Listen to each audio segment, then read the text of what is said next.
all hear me? Just do we have sound? Yeah. Oh, really? Hold on, John. Check. We've got sound over here. That one is, that's not, is it on? Okay, so thank you all for coming out tonight. This is the second Thursday Spoken Word Series. It's a monthly event that's sponsored by the Writers Guild of Bloomington. Tony Brewer, who can't be here tonight, and I are the co-coordinators of it. And it always mixes spoken word with music, which is jointly our two loves.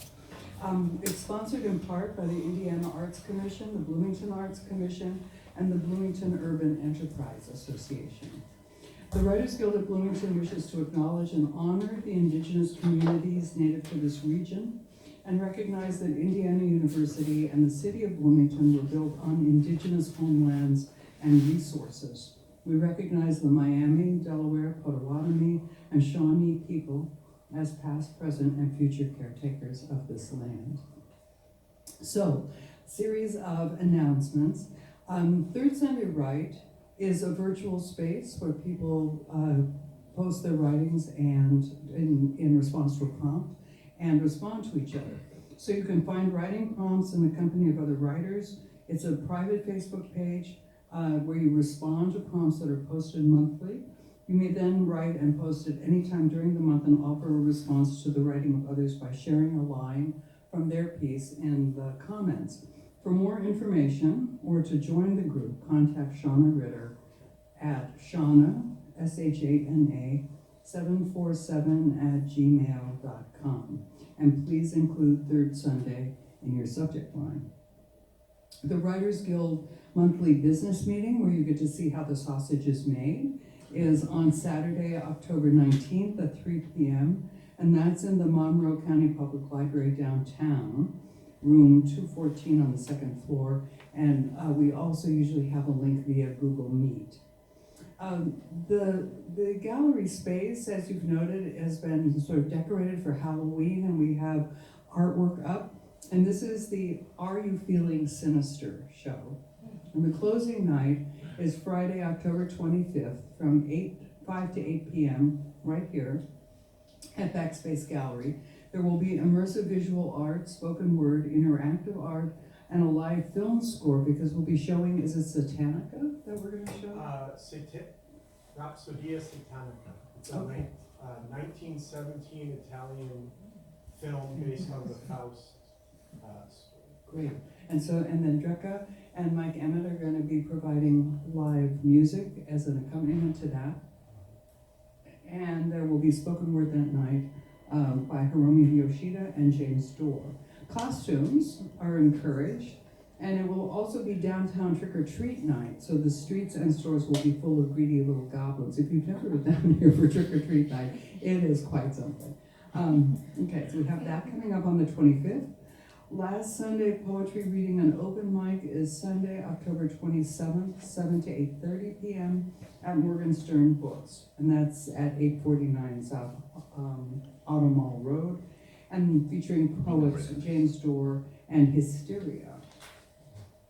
And and it goes on. We do a lot. We have a local author book fair coming up Saturday, November 2nd, 10 a.m. to 3 p.m. at the Monroe County History Center, 202 East 6th Street. 30 local authors covering 15 different genres, plus music by the First Presbyterian Bell Choir, Silent Partner, Chris Barth, harpist Erica Stoner-Edelberg, and the JDRS Jazz Quartet. There'll be tamales by Bivis, and free sweets from Two Sticks Bakery, and free coffee from Need More Coffee. And there are details on our website, which is writersguildbloomington.com. And you can find information about all this stuff on writersguildbloomington.com. And also the woman who has been tirelessly working to organize the local authors book fair is sitting right there, Molly Gleason. And so if you have questions, or if you just want to find out how she's still standing, stop by and talk to her during the break. We have First Sunday prose reading and open mic, which is Sunday, November 3rd, at a series coordinated by the same woman, so we really do wonder how she's going to be still standing. And that will be at the Juniper Art Gallery and Cafe, 615 West Kirkwood Avenue at 4 p.m. And the writers who are featured for First Sunday Prose in November are Susan Brackney and Bruce Kell, and there'll be an open mic to follow. And also next month at the Spoken Word series, at this series, on November 14th, there will be a special Indiana Chitlin Circuit reading curated by Indiana Poet Laureate Curtis Chrysler and featuring Ross Gay and Hiromi Yoshida with an open mic to follow. And also, one of the people who works on this series, Kyle Quass, is currently over at the Orbit Room doing a fantastic musical show. So we're hoping that after this show, some of us can go over there, catch a hot dog, listen to some good music, and then maybe all end up at Social Cantina. This can be a party night, even though it's Thursday. So all this info is available on our website or by liking and following us on Twitter, IG, or Facebook, or sign up for our newsletter by visiting our website, again, writersguildbloomington.com. For people who don't know me, I am Joan Hawkins, and I'm one of the coordinators of this series. So we're going to start tonight with some music. So Outlaws, Outsiders, and Artifacts have played a part of Boy Dirt Car from its inception in 1981, along with the nightmarish chaos and improvisation that has exposed evidence of a decaying culture in the 1980s abandoned soundscapes. These sounds have now been replaced with an artifact that echoes the final vision of deconstruction, of destruction too, of the Western world. Gapper's blog called them an American analogue to Einstürzende Neubauten. Please join me in welcoming Boy Dirt Car.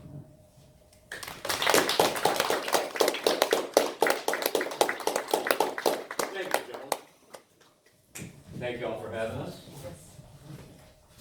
These are beautiful. Check, check, check, check, check, check, check, check.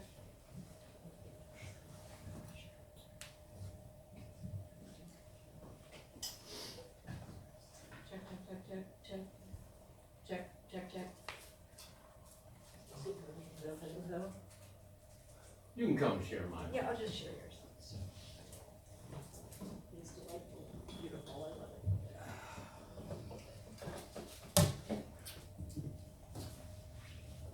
it.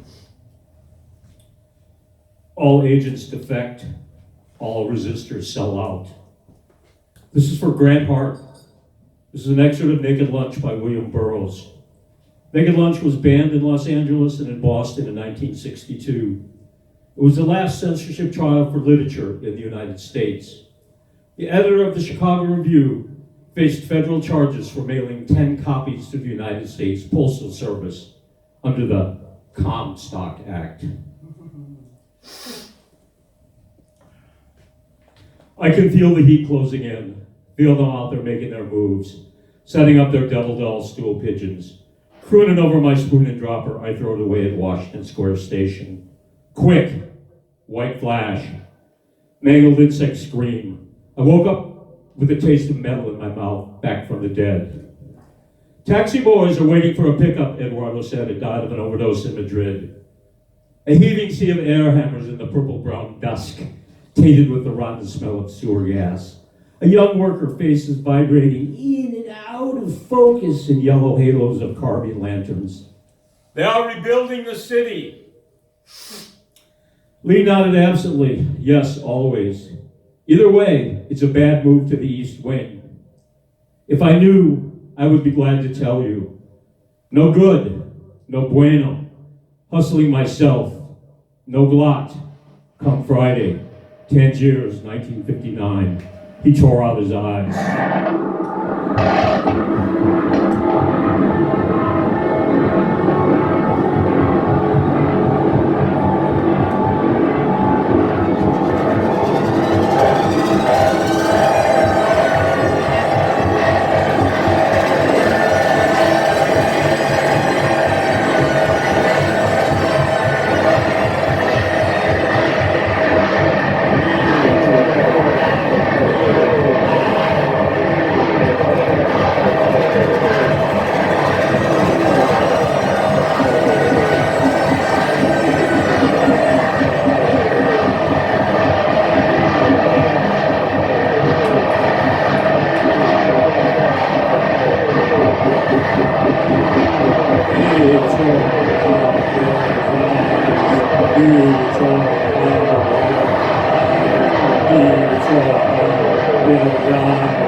text will do exactly what it says.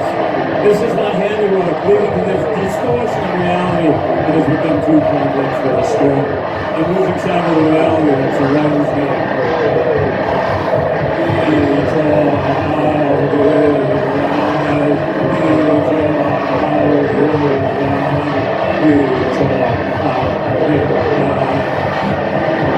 Go attempts will do exactly what it says. And I will retain these images of reflection of reality, brutality, watching an end, reflection of what my life has become.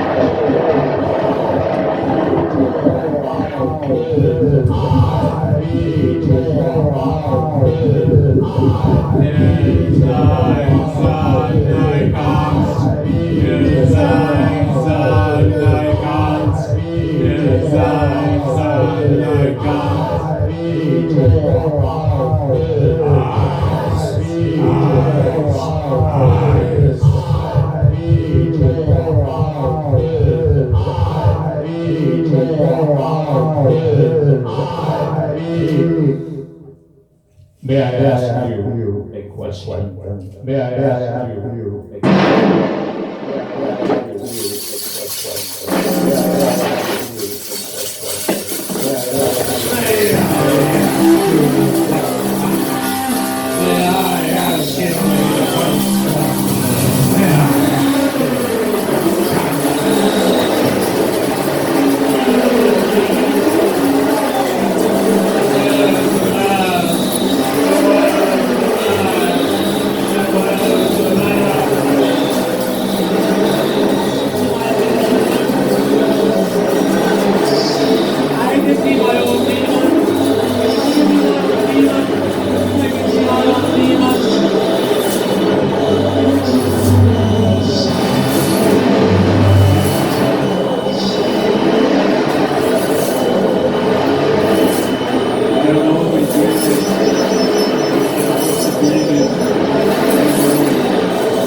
That was Hog Mountain Church Road from our beloved Venice Beach cassette. This is from Lies About Lives. It's called Crazy.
of applause.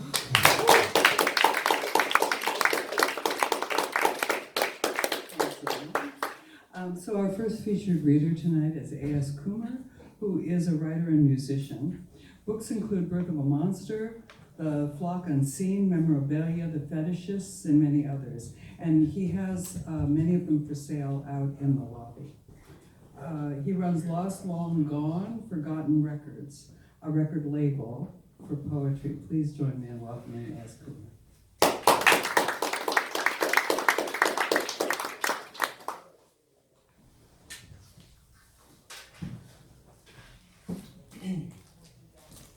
Hey everybody.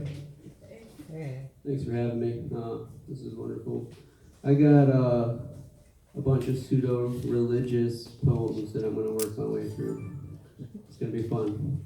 This first one's called Invocation. First, you put your ass in the pew. Flip through the tear-stained hymnal while clearing last night from your throat. Then you take the stairs slowly, not counting, but taking. You wind your way up into the dark chambers of the great organ. Once you find the bench, put your ass there. Place your fingers on the organ's keys. You will find them well worn but welcoming.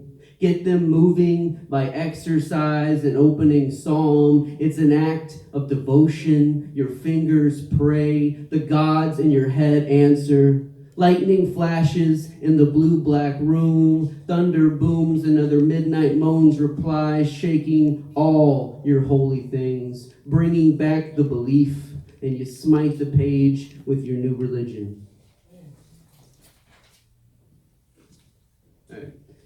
Robert Frost said, "No surprise for the writer, no surprise for the reader." Poem in which we come to an understanding. This isn't the poem I sat down to write. The plan was to tell you I love you, make you understand this distance between us, cratering below, horizoning all around, can be traversed, honeybee. We can meet again and for the first time in the middle. But the big bad nothing is in the details. The big bad nothing tinges our shadows a shade deeper. And the blues I sing are more black than blue. And I did the stupid thing like I always do. I walked away. Chose a smear in the night that I took for anyone but you, and I set off running in my heavy-footed drunken way. The page is crying now, honeybee. In the poem, I had all the intentions in the world of writing is dead on arrival. It's the roadkill I see ahead, because I always see the dead and tell you it is only sleeping, not dead, never dead, even when we both know it is, even though we both smell it.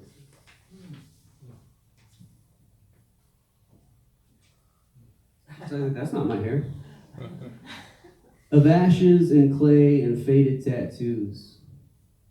When every door becomes an exit, when every window blows open, take your cue and get carried away on the wicked winter breeze. Or, if it's summer in the south, make your own wind and soar. Cut your way through the humidity and wayward religion.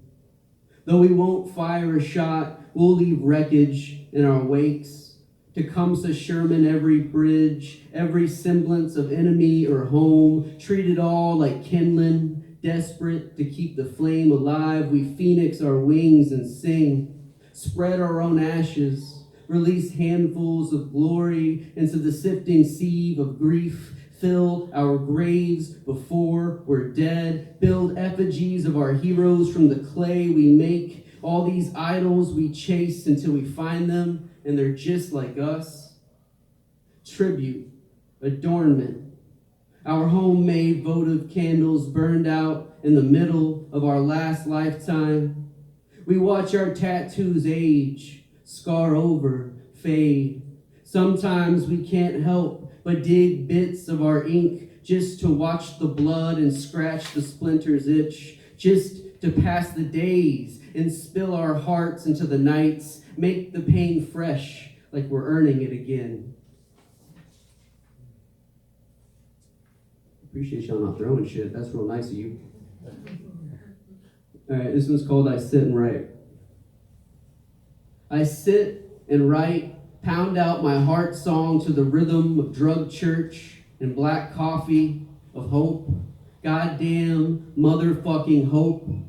I sit and write, curse the cursor for its tick against my clock, wear out another cheap Bluetooth keyboard, the space bar, and return to particulates of plastic, the dust of our age. I sit and write, try to match the harmonies of the Scarlet Tanager with the free-flowing river of Thelonious Monk, of the ethos of Baudelaire and Anne Sexton and Sylvia Plath and D.A. Levy and Gregory Corso, of the spit and cum of punk, of the croaking beauty of Mark Linksys, of the light and the crack that was Leonard Cohen, of the fluid poetics and stacked samples of hip-hop, of the nod and stomp of underground Americana, both homage and reinvention. And I chase the golden thread. Being a writer is a constant becoming, not a trophy on the shelf. It's in the running of the race, so there's grace at the finish. It's not a degree on the wall or all the academic grant money they give tenured professors. It's the attempted translation of beauty into a language that gets it hand grenade close, that constantly seeks improvement and through horseshoe luck find growth. I sit and write because we're all frogs in a child's cupped hands, and I can't paint or catch anything but a sinus infection, much less enough to eat.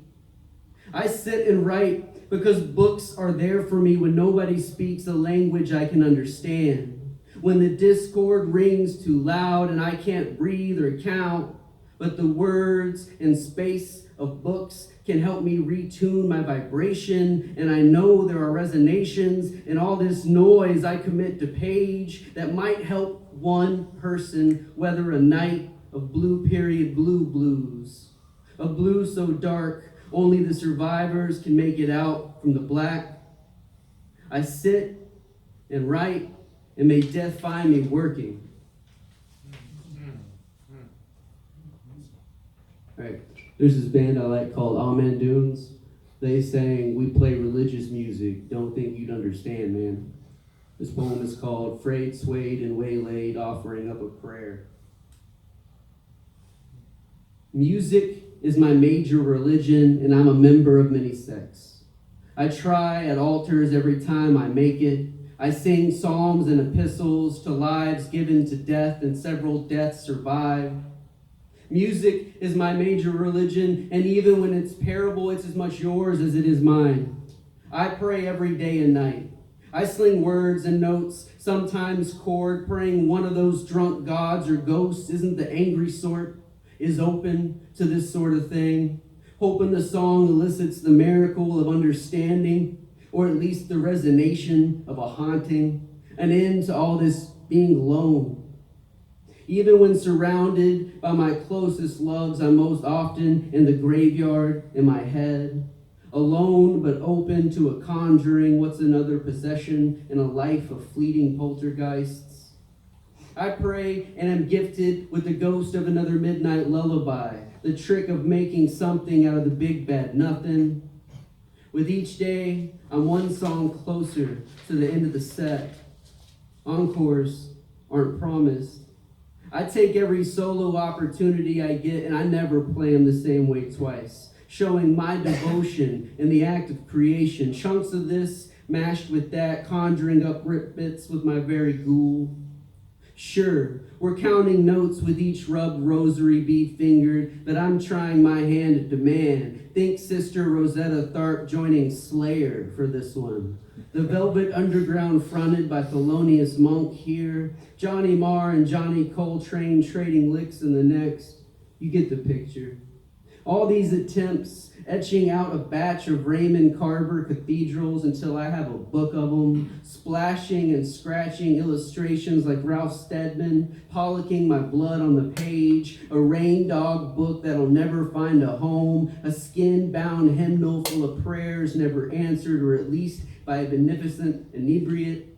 This series of snapshots of fighting the good fight, going through shit to get to the river where I baptize myself, a holy atheist, another simple man offering up pagan trinities, psalms and songs of thanks, odes to those I hold holy.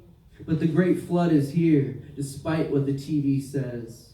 See me here, drowning on dry land, inundated in the last of a series of tsunami-made trenches. Been in this war so long, I forgot to bring my violence. But the last wave will find me singing, whether it be in worship or excoriation, whether accompanied or all on my lonesome. This reverential heart pumps blood and art, and I sing the song of my devotion in her name, amen.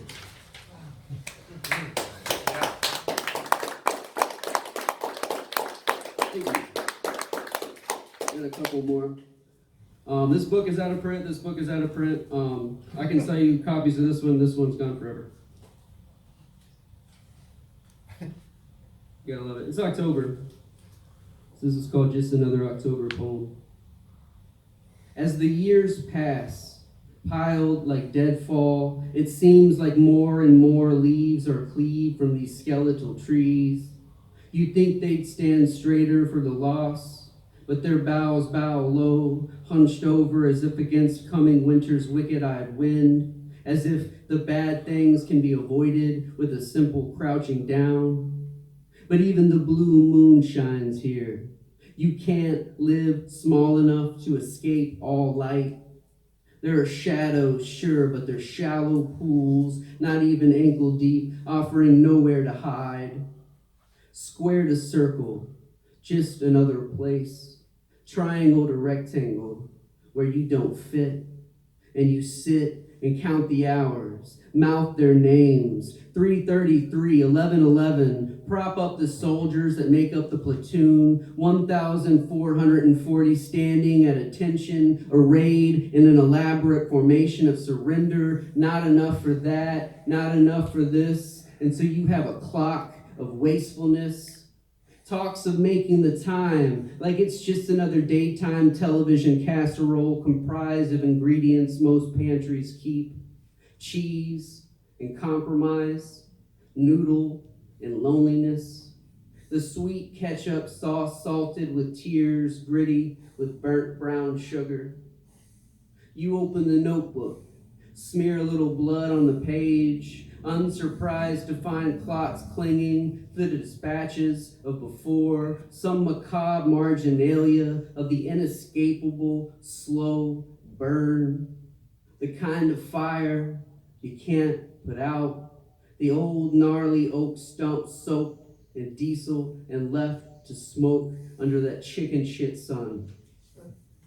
Right. Two more, is that okay? Yeah, that's great. Everybody's good with two more? Okay. This one's called Even a Little Shit Can Make a Big Stink. Speak straight, walk crooked, lie if you have to, but make sure it's the whole truth and nothing but the truth, so help you God, or whatever doesn't offend you, but still hold you accountable for the selfish, shameless acts of isolation, desperation, and art you conjure up and carry out after a six-pack and a few hits, or worse, teetotal. Carry yourself erect despite your doggedness. It's the most fluent, constant middle finger you can raise to gravity and its minions. I know you're tired. I am too. Shit, even existence burns calories, and energy doesn't just grow, blossom, and fall like golden and auburn leaves off burdened existential or cosmological trees. So make something. Any damn thing. Take it from here and there and everywhere in between. Steal indiscriminately and make it yours. Slap it together as best you can. Don't worry about where it came from or where you think it's going. If you must, think of it as the maggots and their wounds. Yes, them. The can't make, can't do, can only shit on yous. The ones not capable of turning on their own light, so they scrape up the backs of gentle giants, passive savants, and you. The backbiters and bottom feeders, carrying, scavenging on what they could never do, sure do love to talk and complicate what's already laid plain, easy as you go. I'm simple Simonizing the creative sermon, the battle hymn of the ever-creating republic, and they still can't get it.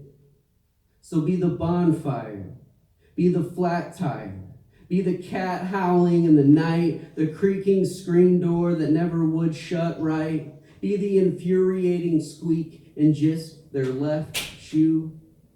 Be the dam after every god, the crack of the whip, the rainless clouds covering up the midday sun. Christ, be the laughing cardboard cylinder after the last of the toilet paper's gone, because even a little shit can make a big stink.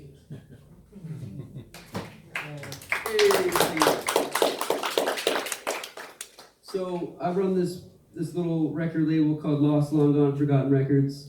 I take recordings of poets reading their work, and then I add found sound, instrumentation, noise, whatever I think the poem calls for. I've done it for a while now. I've got over 50 releases from poets from all over the place, but I've never done it for me, really. And so I've been starting to do it. I did it for the book over here that I can sell you that's out of print, but I can sell you. And I did it for this book that's out of print, but I can't sell you. But it's coming out on Halloween, so if you like this poem, picture it with like a bunch of synthesizers and electric guitar and all that shit. It's called Sing While You Can. Sing breath, blink chorus, nod verse, strut blues. Keep time with thumbs driving thump, 18-wheeler rhythm. Tire shredding blowout breaks, bend note like bone before snap. Push tubes until inundated speaker speaks last year's Kinlan's crackle.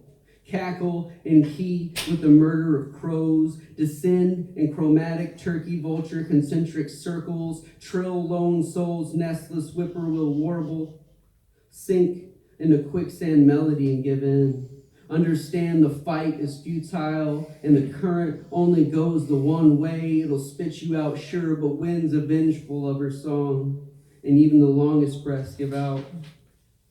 Sometimes the sweetest notes are the ones you don't play, only hint at, give whiff of. Implicated nirvana, the last leaf quaking on the bough, the camera sweeping away before the fall, the coda's promise returns to the golden chord. Alpha and omega stops one step short, another ghost note. Every song ends in anticipation. The song only seems to linger. Sing while you can. Round out the vowels if you lose the words. Focus on the harmony. Sing while you can. Often the song will take unforeseen directional shifts. Learn to be limber. Adapt to the new sound. That was the old sound. That is the now sound. Now sing while you can. Though the weight of the sound is immense. Sing while you can. Though every day is a faceless slog, a montage of funhouse music, and the song seems less joyful noise and more chaotic discordance, as these days are lapped smooth by the dirty runoff of existence, see the beauty left by erosion, that master sculptor's careful licking. Though the frets have been ground down to flint glints in the fretboard forest, they buzz no more. Though the high whistling tinnitus slowly bleeds everything out in its patient banshee's wail. Though it's generic vapid pop sentimentality. Though it's hallmark cavity bell reverberations. Though it's a crowded bar gate with no fucking monitors. Though it's the beer spilled on the overheated amp in the pursuit of more power, more volume, more. Though it's limited wattage with wall of sound dreams. Though it's the earworm hook lost in translation. Though it's not the song you felt ready to sing. Sing, goddammit. Sing while you can. Yeah. Thank you. Yeah.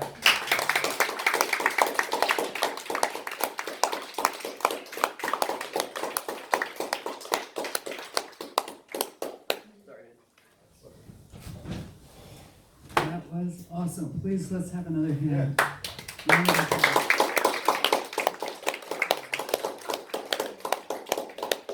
So our next reader is the chair of the Writers Guild of Bloomington, and we always love to hear her read.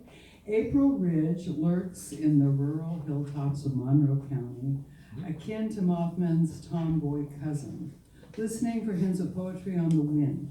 She enjoys horror films, the sordid affairs of 1920s circus performers, long walks in pitch-black tunnels, and the occasional waffle cone from Jiffy Treat.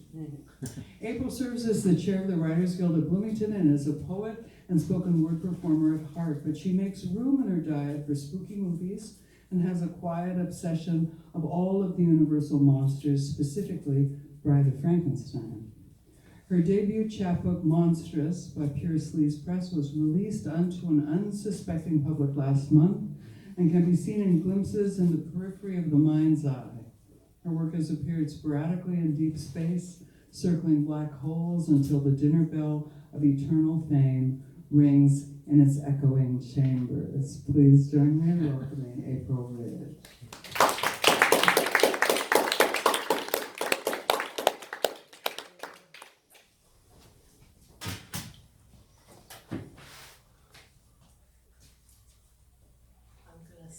I'm gonna steal the music stand here, if that's okay. Does it have a cord on it? Nope. Okay, thank you. Do you need it lifted? Oh, no, I know I'll draw. So, okay, so I'm going to talk directly into it. I can do that.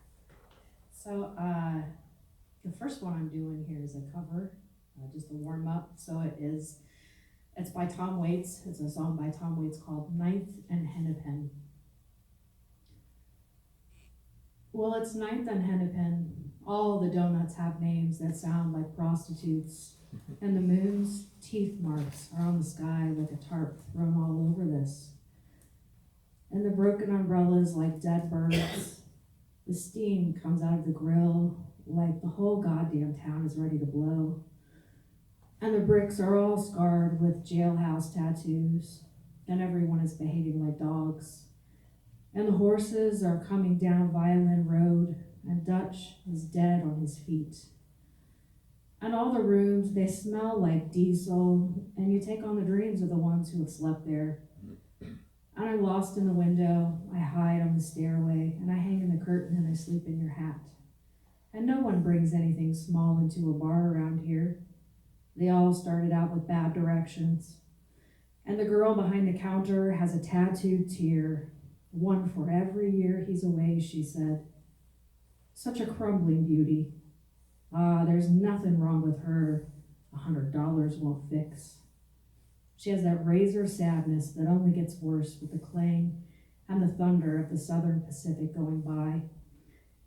And the clock ticks out like a dripping faucet till you're full of rag water and bitters and blue ruin, and you spill out over the side to anyone who will listen. I've seen it all. I've seen it all through the yellow windows.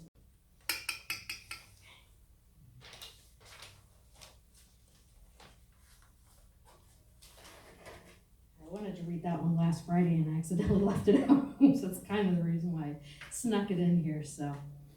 All right. So this one's called The Poem Escapes Me. I thought of a poem on my way home in the car, and when I turned to look at it, when I parked, it had gone. Must have snuck out the window when I was daydreaming, looking up at a yellow sky with the sun in my tired eyes. You know I like to run the AC and roll the windows down on those hot summer days on the way home. A small luxury I afford myself for windswept hair and chilly feet after a long day of gazing into the abyss of nowhere near retirement, of 2 short weekends teasing luridly from the beginning of a long week. The poem escapes me regularly, as life does at times when I get too focused on staring eternally, not looking at the sun, the stars, the people who surround me, the air hanging desperately in spaces, just waiting to be discovered, were every day a Saturday with no plans.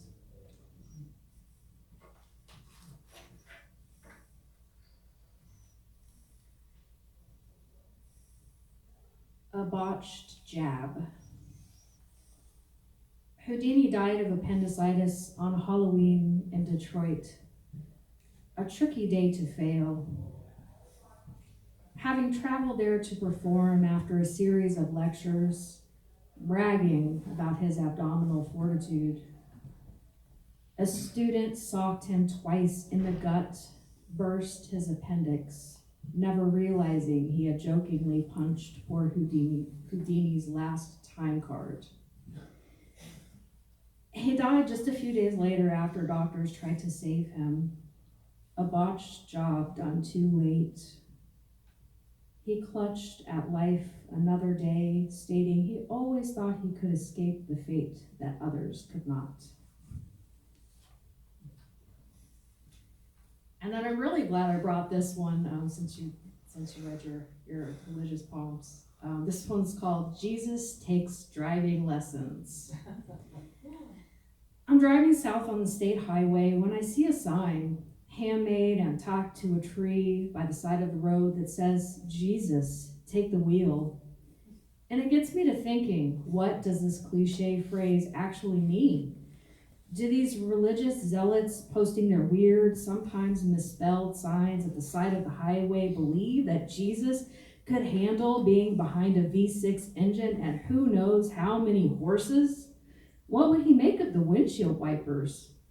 How would he handle going so fast after traveling by sandal across the desert for so many years?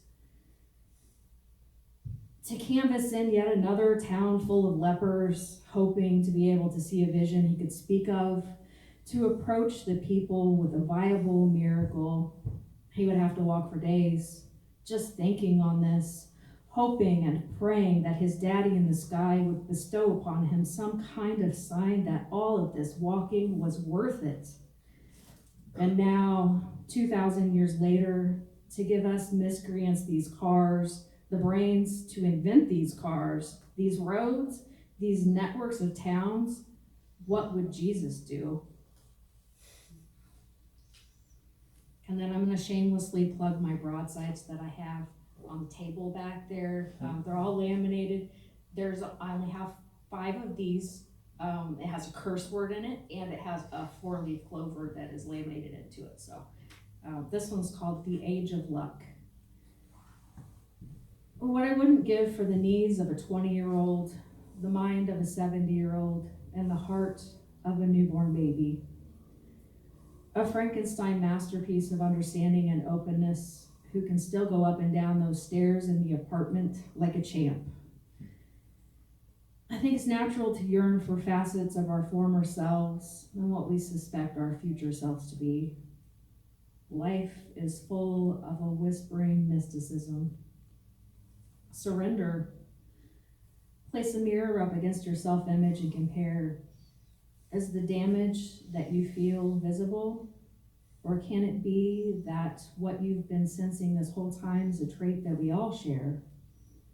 The broken night, the rush of time gone by so effortlessly, the accumulated aches, the wrinkles, small humorisms tracing a well-worn face, the universal mindfuck of aging that comes for us all if we're lucky.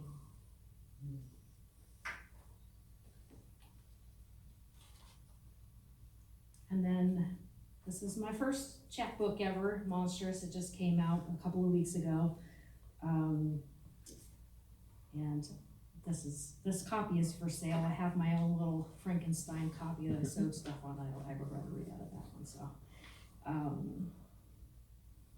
this first one is called Ms. Frankenstein Goes to the Singles Bar.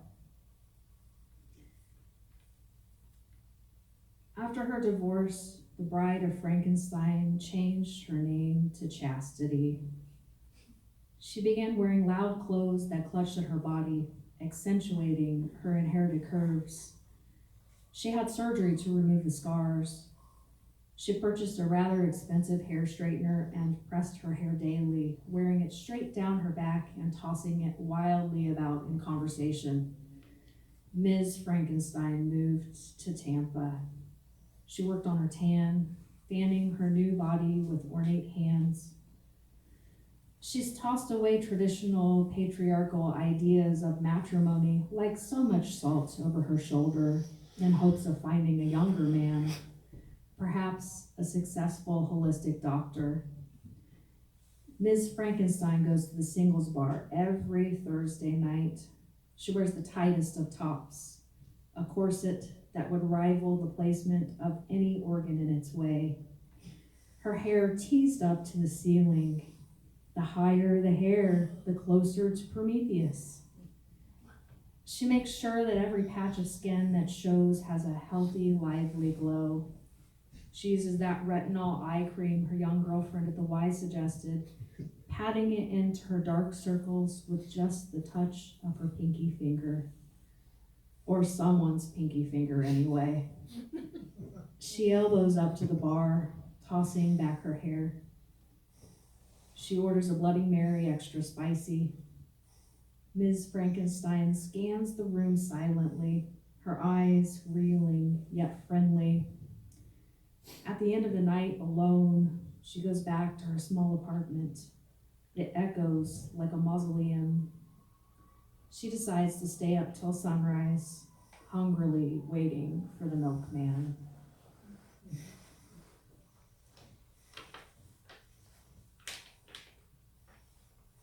And then this one's a little bit of historical fiction. It's called Daylight Savings Time at the Beginning of the Building of Stonehenge. Merlin says, "I'm not sure the ritual will work the way you want it to, Deidre. The daylight savings time has cast a shadow of doubt upon the men, particularly the ones who were supposed to burn the children in the massive bonfire tonight." Deidre smirks. She checks her iPhone and confirms that the time is updated since the change at 2 a.m., shortly after she awakened from her restless slumber. It's hard to sleep after an orgy of that proportion. Always, there is some clinger on, hoping to stay the night in her decked-out cave. Perhaps a little Netflix together before drifting off. Merlin demands that they take a selfie and text it to the masses. For morale boosting, he says. But she knows he's just wanting to get in close again, to perhaps rekindle the magic of the night before.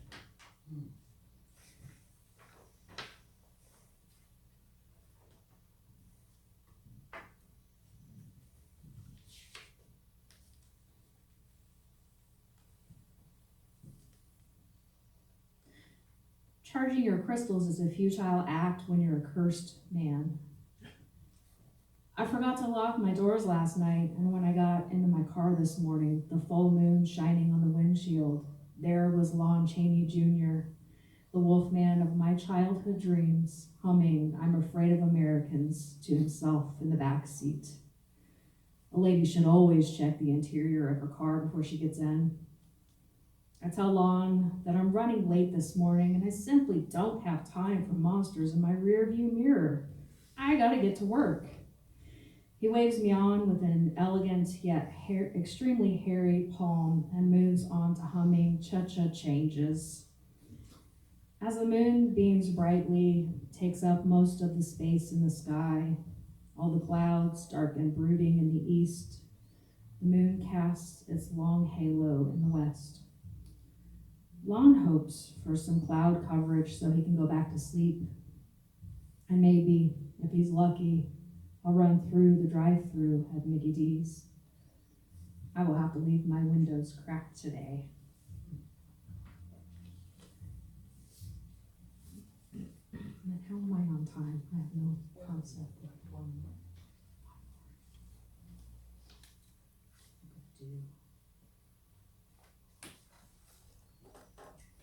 This is another one of the broadsides. It's called The Mothman Builds a Bridge.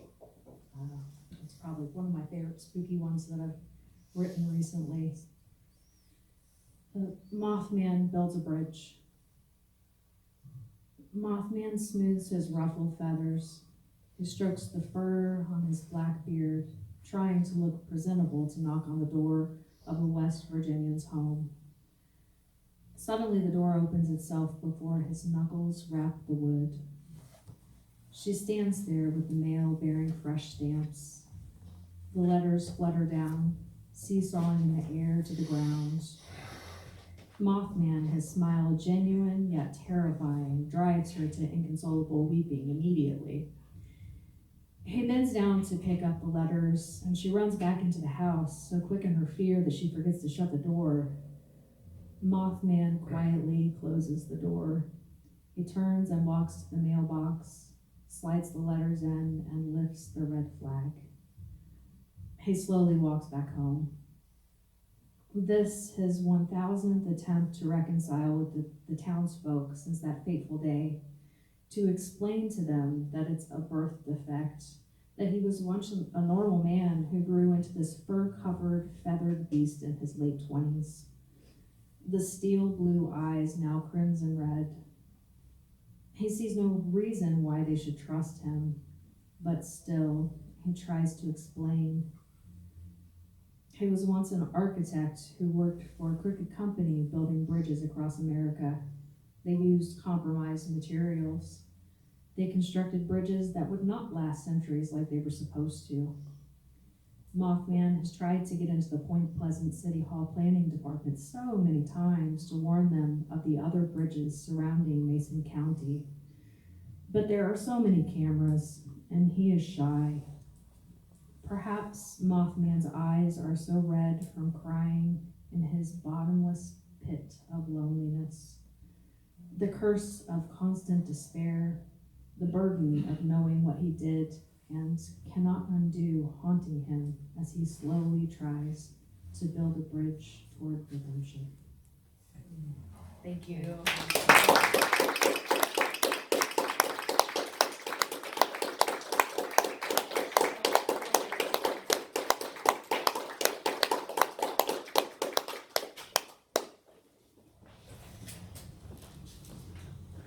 So let's have another round of applause for Rachel.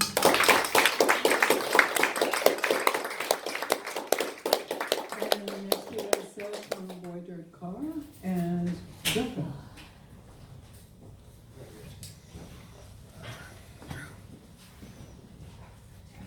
And please sign up for the open mic if you haven't done so already.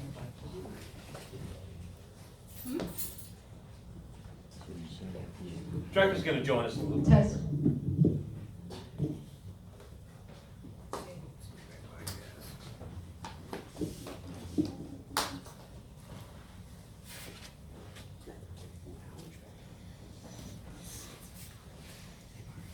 So, this is an interesting archive that gives a little context.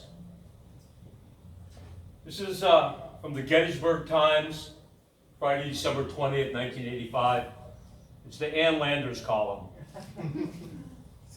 Dear Ann Landers, I was interested in a column about rock music. Now parents were upset by dirty lyrics. According to the Wall Street Journal, noise levels might be producing the most damage. It is my belief the younger generation has gone bananas. A Milwaukee group called Voyager Car uses junkyard items or special sound effects on a recorded album called Catalyst. It was recorded beneath an underpass of the old Schlitz Brewery. So Anne responded as she did to decades, and she responded to us. Mind-blowing. Dear Rhode Island, cool it, Dad. This too shall pass. Let's hope it does not produce a few million deaf kids in the process. Aside from the hearing loss, I see no danger of mistaking this trash for music long enough to make an impact on anyone. This is called Thole.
Linda suggested the Tate household because she'd been there before.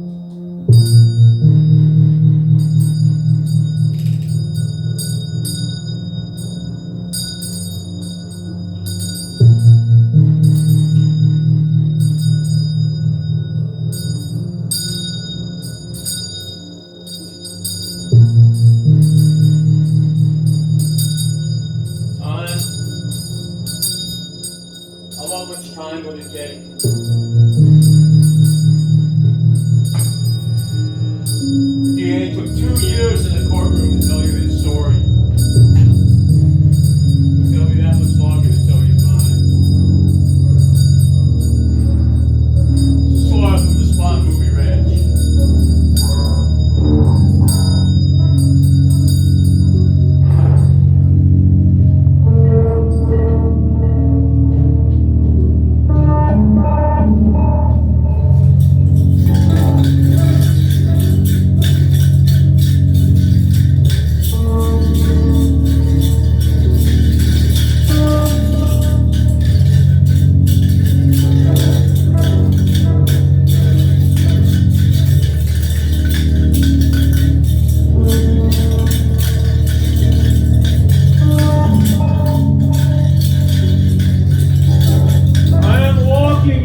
applause and then a break.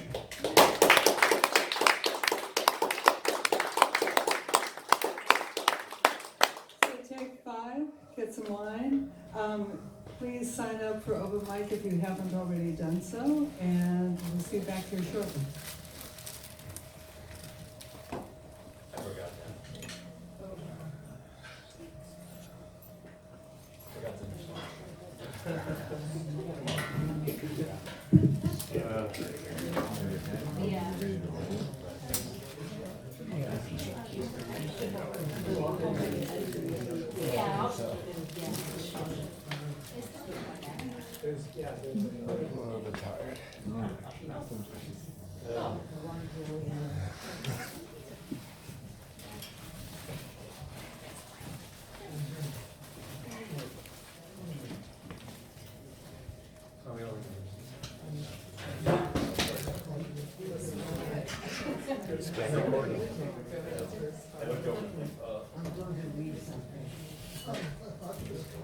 Okay, good.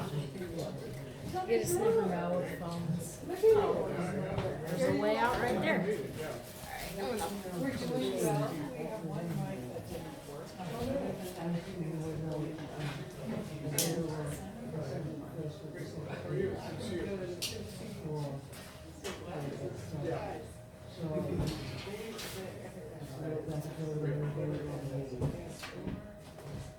Oh, yeah, yeah. I want to go back to home. I'm going to Bridge State too. I just assumed you were in a different state or something. No, it's been a recording. It was nice to talk to you all the time. Oh, good. The power off. So, yeah, which is good. It took, 3 hours or something. So, You want to be festive?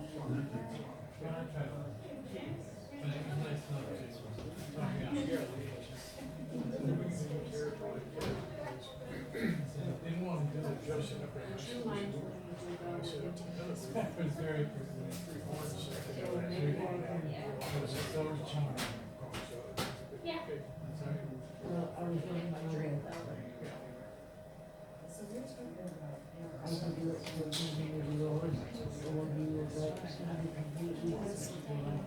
no. For you. Between you and Dreck, I should be able to actually get to the stage. Yeah. Oh, yeah, I think so. He's gonna pick a lead. I don't want to see all this. And I'm in the throes of a hat. Yeah, great, good, good. I don't know.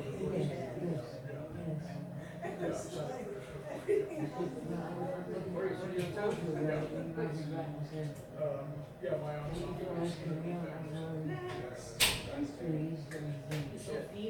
That's awesome. I really, I was hesitating on the name.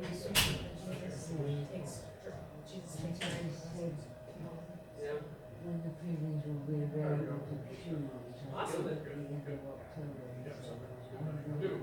Yeah. Thanks. We recorded it, so thank you. I think there was 3 cameras. Yeah. There's 2 over there, and then I had one over there. My son, I appreciate that. Regular line. You know, I mean, you're supposed to be the best one, I don't know. And mine's still going, because I'm afraid if I stop it. It's, We didn't get to hear everyone's weird conversation.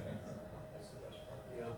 So it's awesome. I just didn't want you to feel limited. So it's like a experience ensemble. And 20 guys from the state, it's called 23 Figures.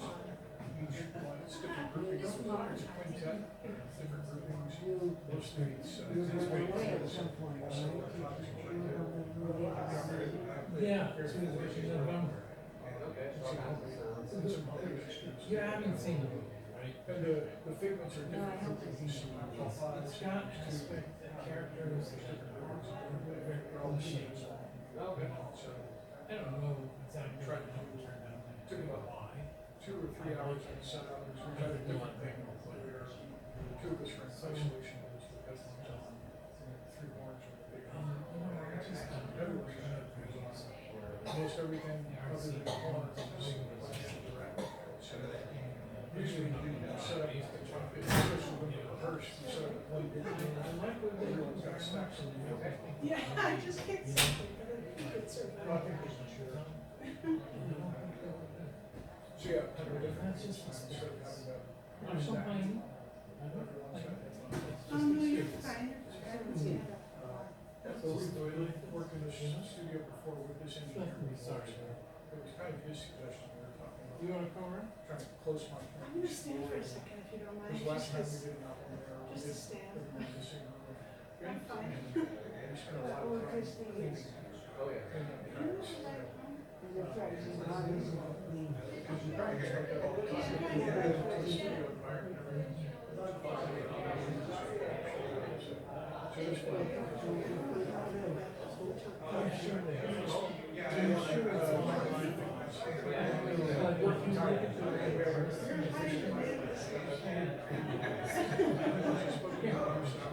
There's always a season for all.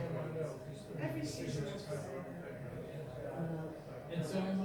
And so it's kind of orchestra breeze with still on the track.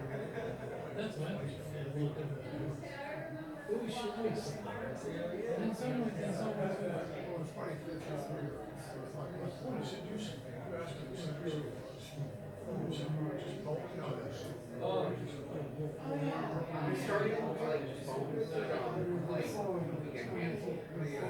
So like you talk to each other and then like, are you done? Usually like I hear something, like at least then I I'm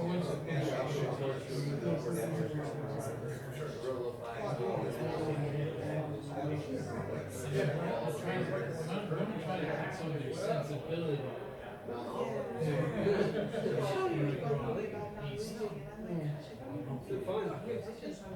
Probably not, of course, not. So we got some nice raw materials. My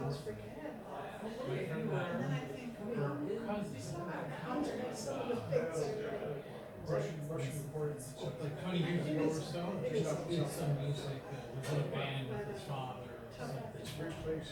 Mike's Mike's thing is one of his little his thing. local Soviet last recording. amateurs. So, and then it's so And then we have some songs. And the father was just a pretty good musician. He was really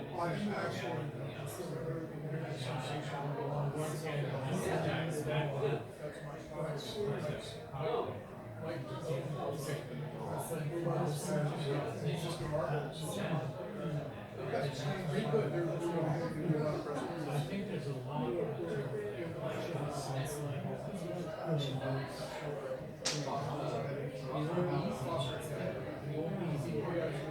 finding things that feel spontaneous.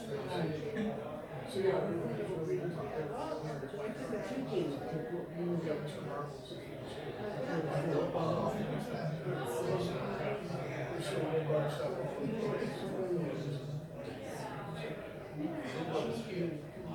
R.I.P. Even just the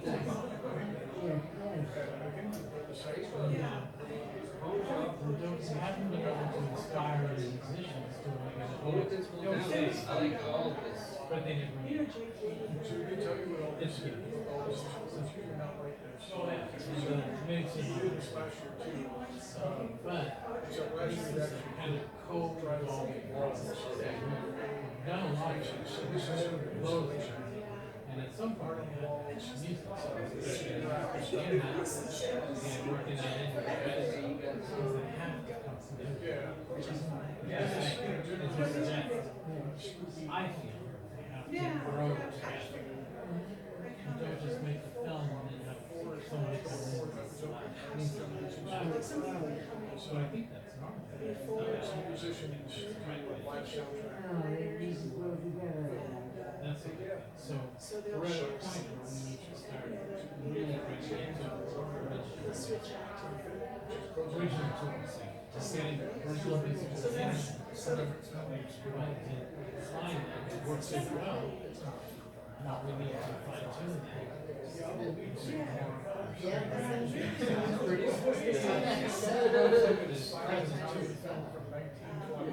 So I think we're just gonna do it ourselves. These set tapes, which are individualized my battery rate. So I think they'll be starting with then we have emotional connection since they came from her.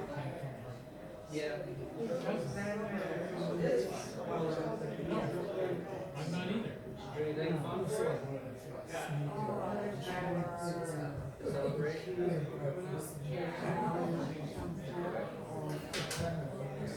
She's written a book. She's been involved with that several. This is the third reason why it's been an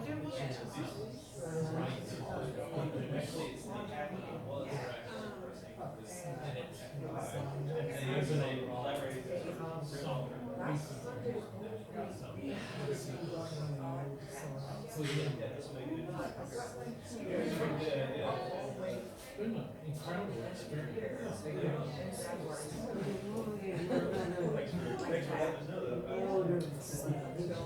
And it's a collaborative art form, which painting is not. That's quite the So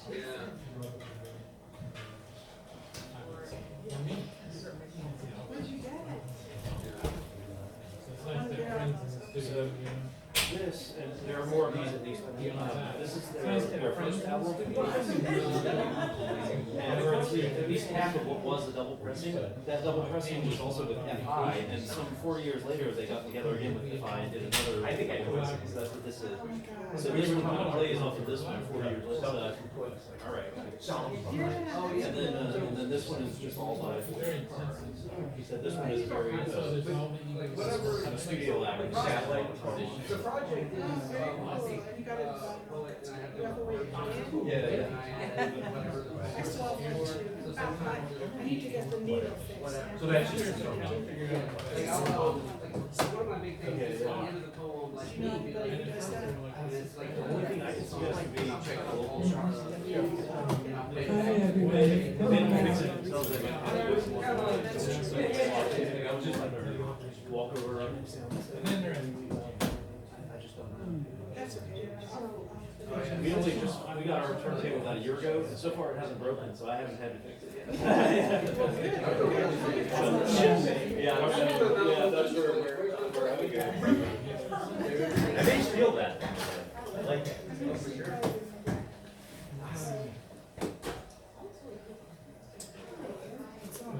Okay, great. If anybody's still out in the outer room getting snacks or whatever, come on back for open mic.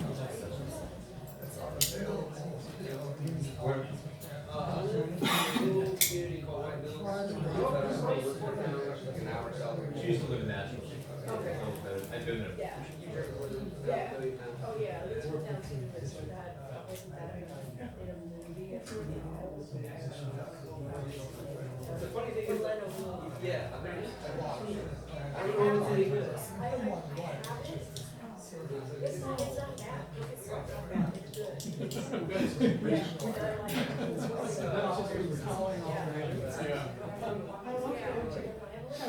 Everybody's always saying, where are you from? So Jeff is there still people? It's just Oh, okay.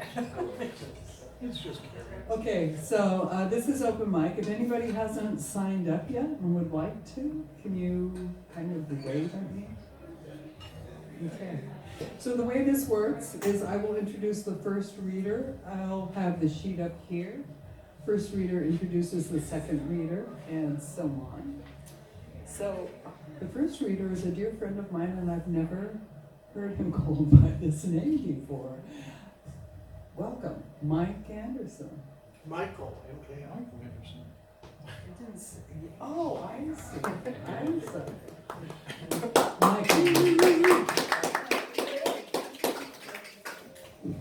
Only my sister calls me Mike. That's not true. I don't have anything prepared, but no one else would sign up for the number one spot, so I thought I would do it. This first piece is called Amusement.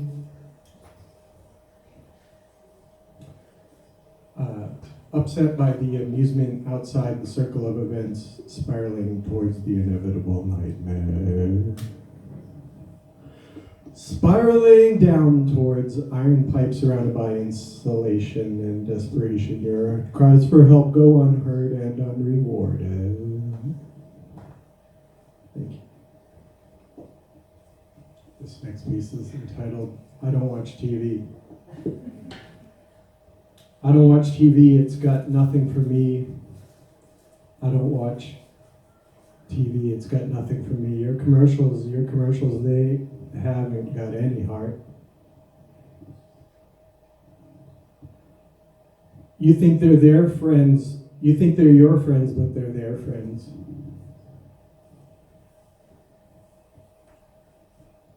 Thank you. This next piece is called Makeup. If you want to be 14 and you're 40, you need makeup. If you want to be 40 and you're 14, you need makeup. Make up yourself. Thank you. This next one is for Halloween. It's called Candy Corn. Candy corn tastes so bad it has to be the worst candy I ever had. Candy corn tastes so bad it has to be the worst candy I ever had. Oh, what a treat to receive the orange, yellow, white beast. What is it made of? Sugar and sand.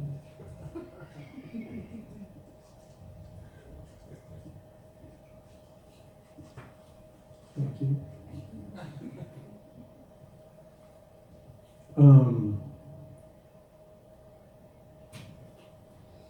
Let's see.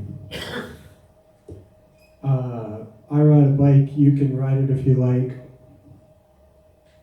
I ride in this car, you know it'll take you real far.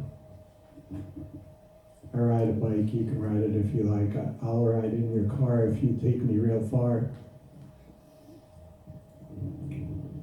Bus stops, don't forget your helmet, we're going real fast.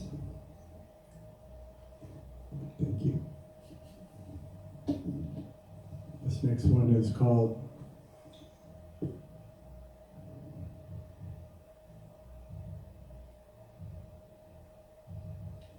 I think I'll just do amusement again, and then I'll be done.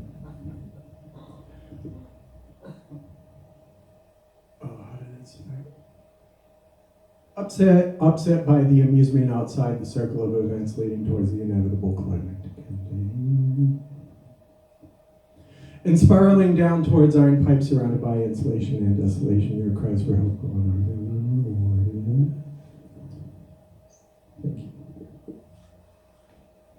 Next is Miss Joan Hawkins. Thank you.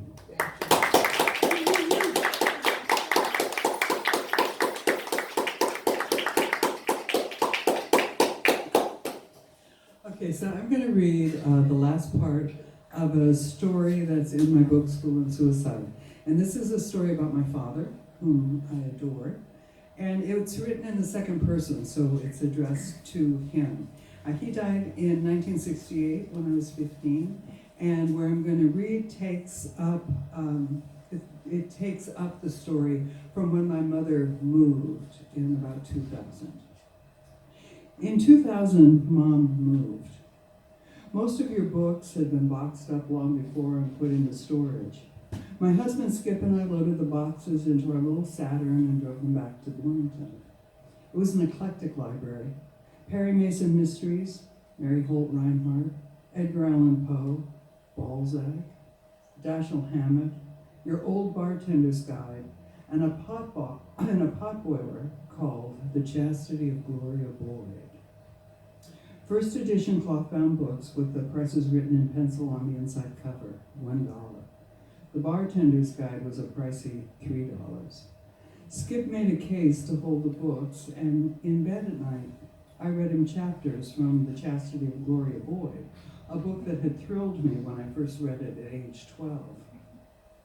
When he turned out the lights, I told him about the long, intricate bedtime stories you told me when I was a child. thrilling tales that mix German folklore with Ellery Queen, Alfred Hitchcock Presents, and the pieces you read in pulp magazines. Stories about murder and haunted men who sold their souls to the devil, with a few wood sprites and fairy godmothers thrown in for balance. Frequently, you recited Longfellow's poem, The Children's Hour, from memory, tracing your finger along different parts of my face as you read Grave Alice, Laughing Allegra, and Edith with the golden hair. I told Skip that you recited The Raven. He laughed in the dark, and I thought, if you could hear us now, you'd be pleased. Thanks.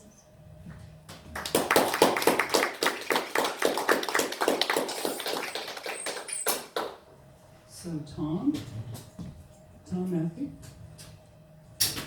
Tom? Oh, I'm sorry, Tom. I can't read anything tonight. Calling Michael Mike and you Tom.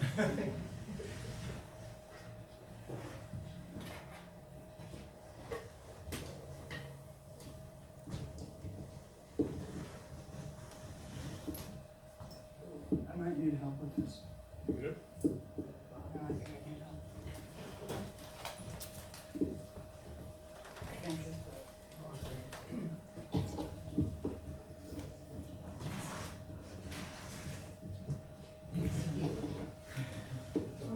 You're here, you made it. A little bit higher, I think, please. Yeah, maybe a bit higher. Sure. Yeah. Lower. Yeah, I think that's right. I think that's great, thank you. Great, thank you. Okay, I've got 2 poems. The first one is called Conversation with a Cat. Stop making all that noise. Stop it, please. Well, if you won't stop it, I'll turn down my hearing aid so I can't hear you. I've opened the screen porch door. Go and sit out there. Watch the birds at the feeders and the squirrels making trouble. If you're lucky, the forsythia bush rabbit may come hopping out. No, I won't open the outside door. You just want to go out and roll in the grass? I don't think so. Now, what's this? You're the cat that walks by its wild, lone self through the wild, wet woods, waving its wild tail. I don't think so. What do you know about wild, wet woods? When you do get out, you come rushing back at the lightest sprinkle. And all places are alike to you? I don't think so. The kitchen is the most interesting place to you. And no, it's not time to feed you. Take a nap, wash yourself, enjoy the sun, and no more meowing.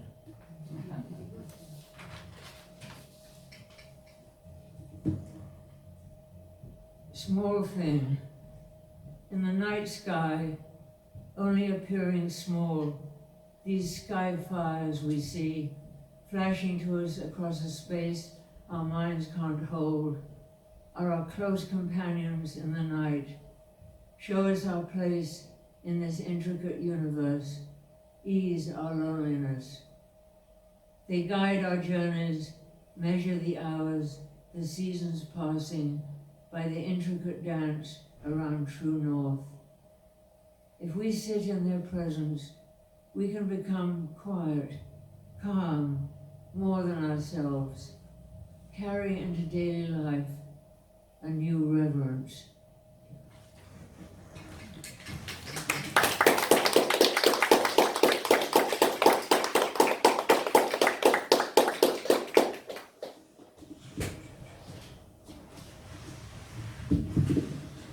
So next up is Rumi, or Rishi.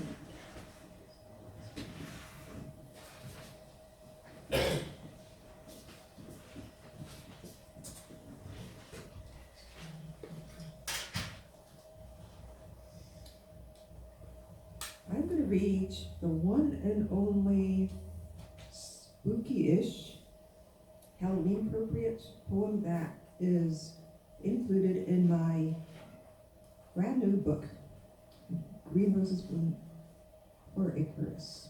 And the poem is called Juliet in the Crypt.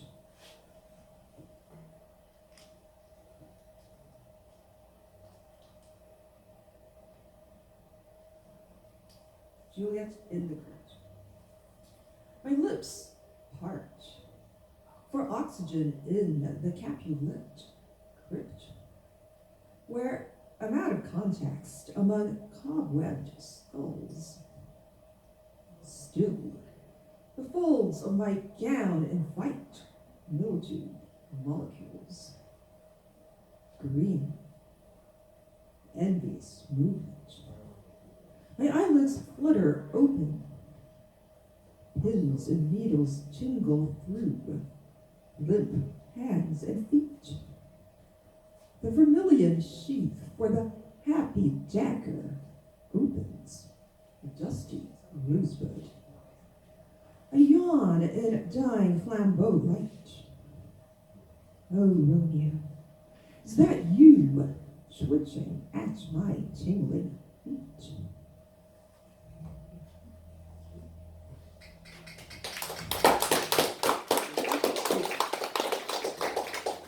Next up is James Dorr.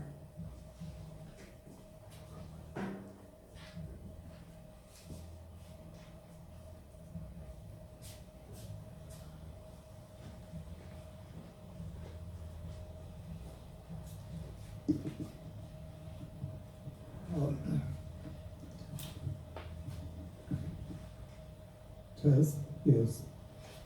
I thought I'd pick this poem in view of the two hurricanes that have just visited themselves on Florida that seemed appropriate. Some have heard it before. It is in the first Stormwash anthology too. It was inspired of, I think 18 or 19 years ago by Hurricane Katrina. And it's called The Drowned City.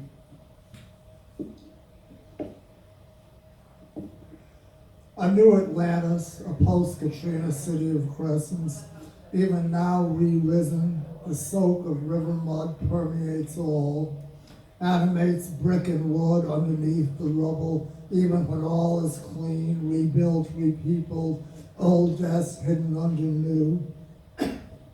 Still, when wind blows from south, Krakatoa, Chicago, flame-roasted earthquake, San Francisco, echoes of ruin from old, one hears the keening. They rise from Galveston, crowding the causeways, whole trains drowned in surge tide, the year 1900. Ghosts of what might have been in today's Houston, cringing from Rita, and panic choking its highways, escape routes shut, broiling immobile in hot sun, saved only by wind's wind. They cry out from Cuba, Cancun, Honduras, oozing in shadows. These drowned are not victims. The world is their killing box, miasmic, entering minds, showing, serving its pointers to dreams cast in ruins of ideals once greatness submerged, now itself in mire. Disparities, some saved, some long prior abandoned, beneath the sand all equal.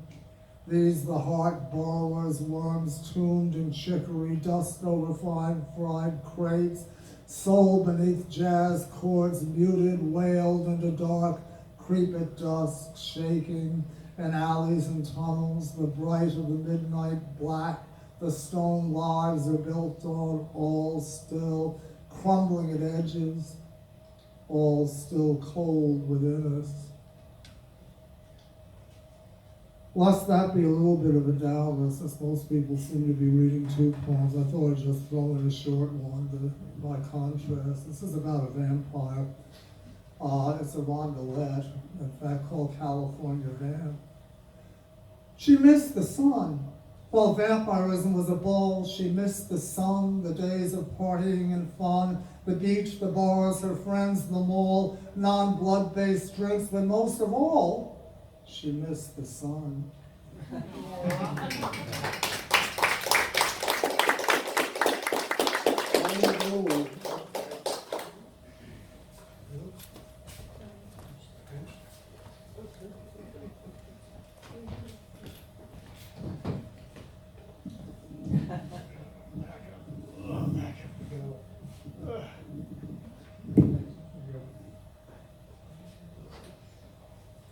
I'm going to read a couple poems. Here's took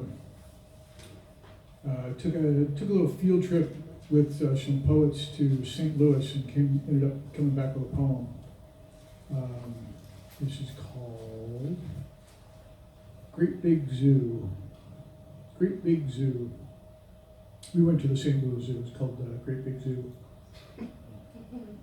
The squirrels are aware they are interlopers, bullet timing toward real food amid the matrix of tourists shambling, sedated looking in cages beneath a plastic tunnel of rain. The birds loved the water. Butterflies slept. Many have tails, and those without had them, laying around, invisible in species-specific enclosures, not free like squirrel of tree erupting from naturally occurring pavement. Seals, Veronica Lake sleek like a sailor likes a reward for a trick, and in the distance, applause, rolling thunder. Exposed and gazed upon, open air education, chattering, inside jokes. So there's that one, and then relatively appropriate, it's just called Candy Thieves. Candy thieves emptied my porch cauldron, October 31st, 2020. Haven't left my house in 2 days except to buy bags of bullshit Hershey's, the ethically and gastronomically worst chocolate outside of an Aztec death ritual. We were still being carefully distant then. I peeked through blinds at empty streets. I live over the hill from higher property taxes, and trick-or-treaters are exceptions. I welcome them in costume, a moment to relive childhood through my adult eyes. But that first year of COVID, I was just another home to hit, another sucker hidden away with all my goodies on display. Some naive soul suggested I had a lot of children visit that night, but I know what happens. Some are told to take all they can, push their way to the front, elbow others out of the way. I hate Halloween like I hate bullies and greedy kids and adults, and I'm not a ghost and cannot haunt.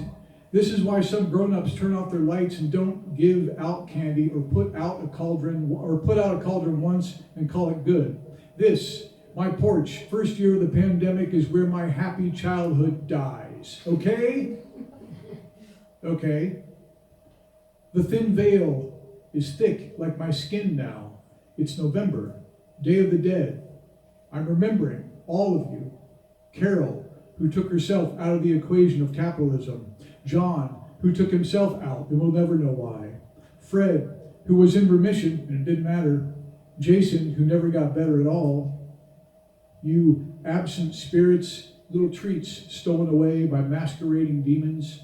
It's all metaphors. The whole scary, sexy season, and here I've lost a little death chocolate.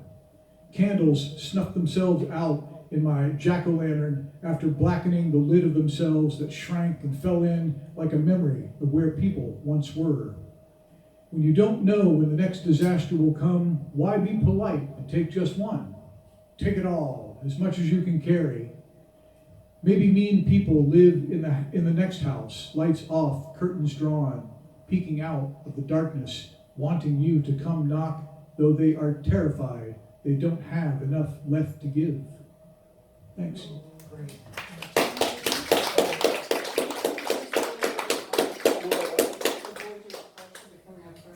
Oh, sure.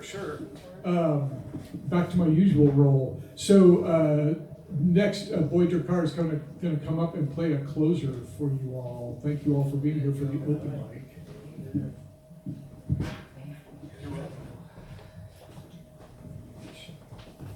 And now we're going to be joined by Greg.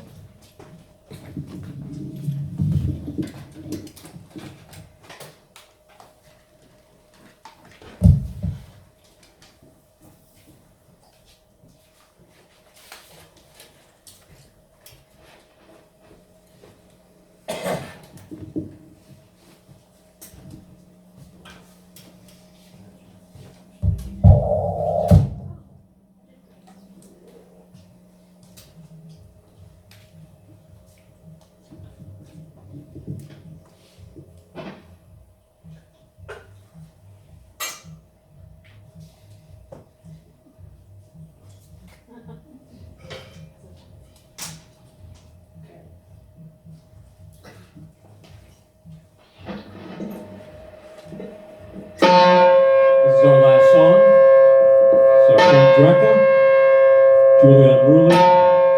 My name is Darren.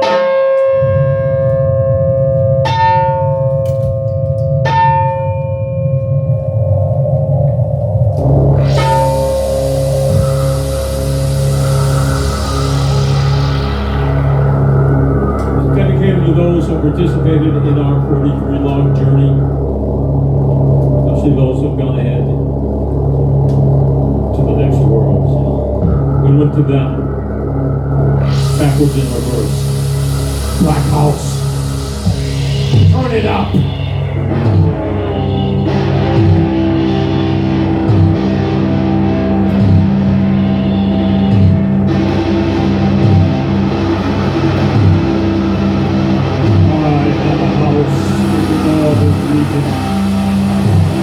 On the great white frontier, down Alberta, Canada.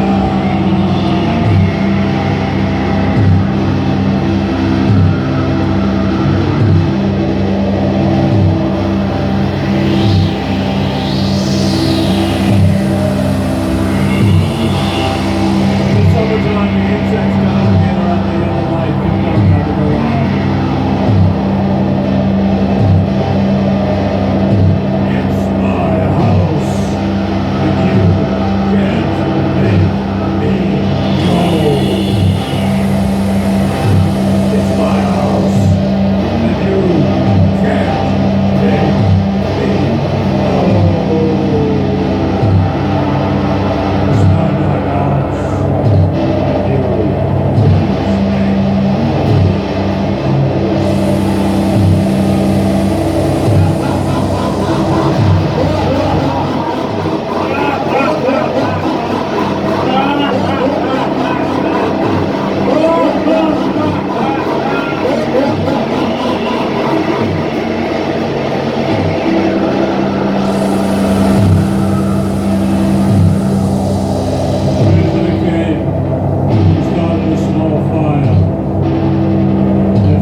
Fantastic.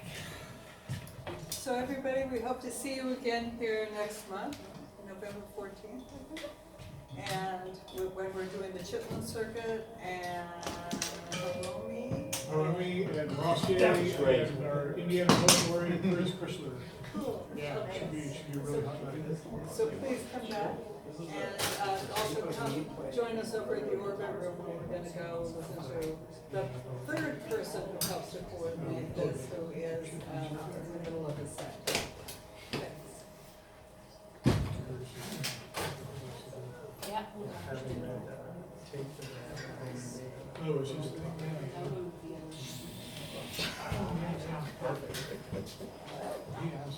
Perfect.